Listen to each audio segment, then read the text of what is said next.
Hey everyone, welcome back to some new malicious compliance stories. I hope you had a great day. The first story is called Don't Settle for Being Treated Badly. When I was younger, I worked as an engineer for a small company. The owner, who I will call Jake, let me know before I started that I would be doing about 10-hour days, 6 days a week for about 6 months, but that I would have to be flexible. Some days they wouldn't have work for me, and other days I'd be expected to stay a few hours late. This didn't bother me too much, as I wasn't too tight on money and I didn't mind staying behind a few extra hours occasionally. I got to work and was told to follow instructions from the owner's brother, Steve. He was an arrogant character who always thought he knew how to do everyone else's job better than them. We butted heads a few times, but nothing major. A few months in, I found a new job starting in a week that paid better. Later on that day, I had another disagreement with Steve. The situation was petty, but it's his response that really confused me. It ended with him screaming in my face, "If you don't do as I say, then you can leave." So I packed my stuff and left. Steve was a little confused, thinking I'd just fall in line. He was too arrogant to apologize, and I had a job lined up. I was working on a 0-hour contract. This means I get an hourly wage, but I'm not afforded some labor rights like a set salary, minimum work hours, or notice for dismissal. This works both ways though, so I can leave the job whenever I want with no notice. I decided to call up Jake, since he'd always been chill, and told him what happened. He told me he needed me, and I should just return to work. I told him unless he controlled Steve and made him apologize, there was no way I was coming back. He refused, so I told him I'll send in my final timesheet. 2 weeks later, and I've started my new job. I still haven't been paid for my final week, so I called Jake. He told me that since you didn't give notice for leaving, you owe me for lost product of work. He said if I didn't like it, I should sue him, and recommended I should just take the loss and move on. This was complete BS. A few days after sending him notice, Jake paid my money, including court fees and extra. He actually called me up, apologizing for the confusion. He wanted to know when I could return to work.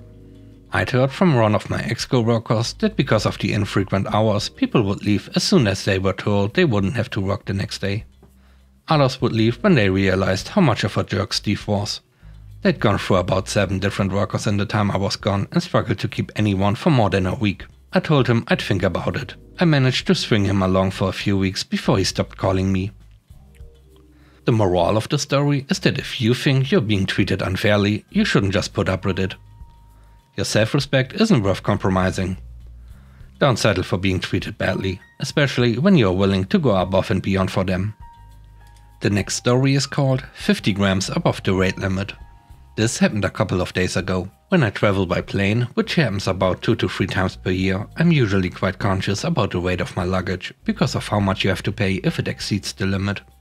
This time I put a bit more stuff in because of gifts, but I thought I was fine. I pass the police and get to the check-in, where a woman in her late 30s, early 40s indicated me to proceed. I give my passport, do the usual stuff, and I put my luggage on the scale, which shows 23.05 kilograms. The limit was 23. I was quite pleased with myself while looking at it, thinking I got it just right. But no, the woman tells me I need to pay 50 euros for excess baggage. I look at her confused, telling her it's 50 grams, surely it doesn't matter. She repeats herself and we start arguing until she says either you pay 50 euros or you somehow make the luggage 50 grams lighter. I didn't have a carry-on, so I couldn't take anything with me. At that moment I remember the 200 grams of chocolate that was sitting in the luggage and I start smiling. I open the luggage, take the chocolate out and start nibbling at it with a grin on my face while looking at the woman, who goes from a shocked face to annoyed. She tells me to hurry up, even though I was the only one in line. So I offered her some and she just stared at me. I ended up eating exactly a quarter of the 200 grams. And lo and behold, the scale showed 23 kilograms. The woman gives me my ticket while glaring at me, and I tell her to have a good day. The third story is called If Someone Tells You to Read Your Contract, Do It.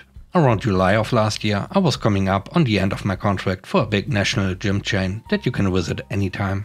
So I try and call and get directions to cancel and get a voicemail box that is full. I call their 800 number and am told only the local office can cancel me. I call my bank and ask if I can block auto debit, but because it is a check debit, they can only block a specific amount and there's a fee.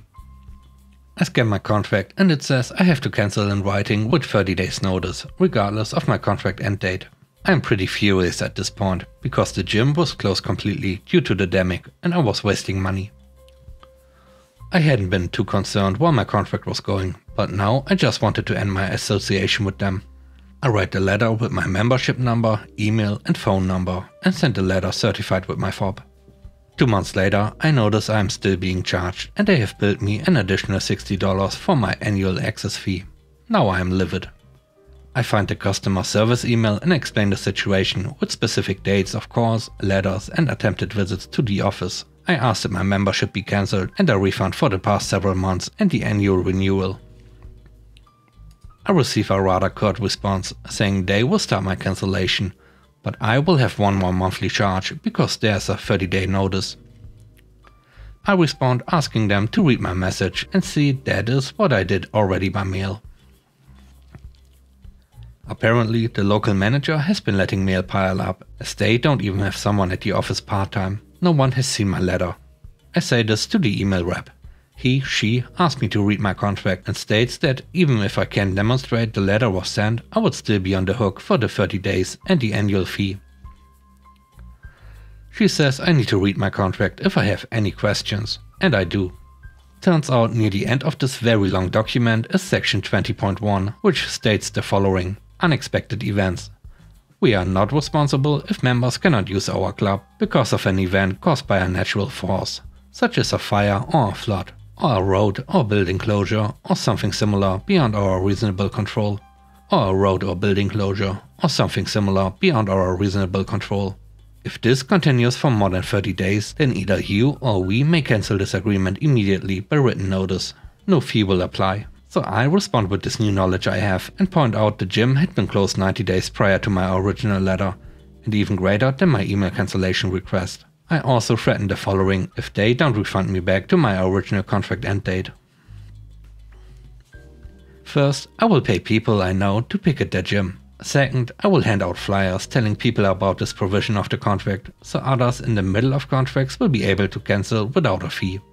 Third, I will publish an article in our local online newspaper about the trouble I have had offering advice to others.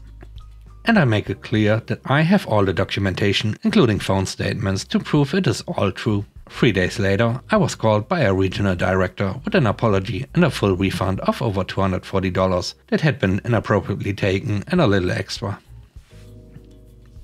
Remember, if someone tells you to read your contract, do it. The next story is called You Will Need to Make a Request. I used to work in a call center, and during our busy season I was getting burnt out with all the overtime. I wanted to take a day off, so I filled out a paper vacation request form. The request got denied. I filled out another request form and was notified that it was also denied. So I go to the scheduling person and ask what day was available. She sweetly told me, "Honey, I can tell you. You will need to fill out a request." Cue malicious compliance. I'm at the copy machine running a batch of vacation request forms since there were only a few forms left, and a supervisor comes up to me. She asks what I'm doing. We were low on vacation request forms, so I'm making more so I can fill out a vacation request. I need enough to fill one out for every day of the year to see which day is available. The supervisor frowned and said, "Why can't you just ask what day is available?" I tried that, but I was told I have to fill out a request to see if the day is available. The supervisor disappears and I pick up all the forms and head to my desk. I get a call from the scheduler and she says, "Okay, I have these days available. Which day would you like?" No hard feelings between the scheduler and me. We joked about this moment many years later. The last story is called Breach of Contract. Arkansas has well-known laws that lean heavily on the side of the property owner, which leaves the renter pretty vulnerable to owners who want to be difficult, to say the least. Or at least they did when I lived there, but I doubt this is different these days. I move into this town and find a 2-in-2 apartment, intending for it to be a short period of time while I scout the town and look for a more permanent place. As for paying rent, they wouldn't or couldn't take an automatic monthly check from my bank or charge my debit card monthly. It had to be a paper check from me with a 4-day late fee window. I hate writing checks and I had the cash, so I paid out the 12 months lease all at once. I find a great place about 6 months later, thinking I'll just break my lease and pay the extra 1 month penalty and walk away from my apartment. I call and let them know I'll be moving out. Long conversation short, the way the lease is written makes you think that's how it works, when in reality at a second or third read I'm still liable for the entire 12-month lease, and to break the lease essentially adds a 13th month worth of rent money. Knowing that up front, why anybody would break a lease is beyond me. So at this point I have already made the deposits on my new place when all this comes to light, so I'm stuck with 2 places. I tell the apartment complex I won't be moving out. Figure I'll just go ahead and let the lease run out, set the AC to 80 and open the breakers to keep costs low. I slowly move my stuff to my new place, since I have plenty of time now, and in the end I leave behind my ironing board and iron, just to leave something, and I never really used them anyways. About 2 months later I get a call from the power company, asking if it's okay to transfer power into somebody else's name. Shocked, I reply, absolutely not, while laughing a little on the inside. I decided to give it a day before I call the apartment complex. First thing the next morning I get a call from the apartment complex, and with a super snarky, entitled tone I hear, "We need you to drop the power from your name so the new tenant can take over and move in." I explain that I still have an active lease on the place and can't fathom why they'd rent it out. She accuses me of abandonment and therefore she is allowed to rent the apartment. My reply went along the lines of, "I rent that apartment with the sole intent of having somewhere to iron my clothes. Did you not see my iron and ironing board there?" She said she did, and she took it to the office to get it out of the apartment. We go back and forth on the semantics for a little. I let her know that I'm open to receiving a refund to the date on the new tenant's lease, and at that time I'd be happy to drop my name from the power. She refused, and the call ended with getting her boss's number from corporate.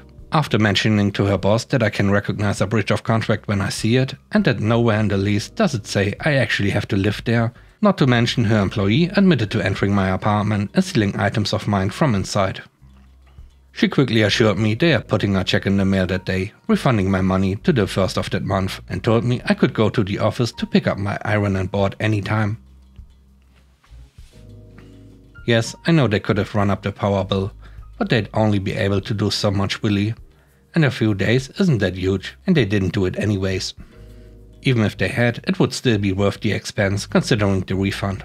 Thanks for watching the video. I hope you enjoyed it. If you did, you know what to do. And if you don't, please let me know why. I hope you have a great day. Stay safe. Bye bye.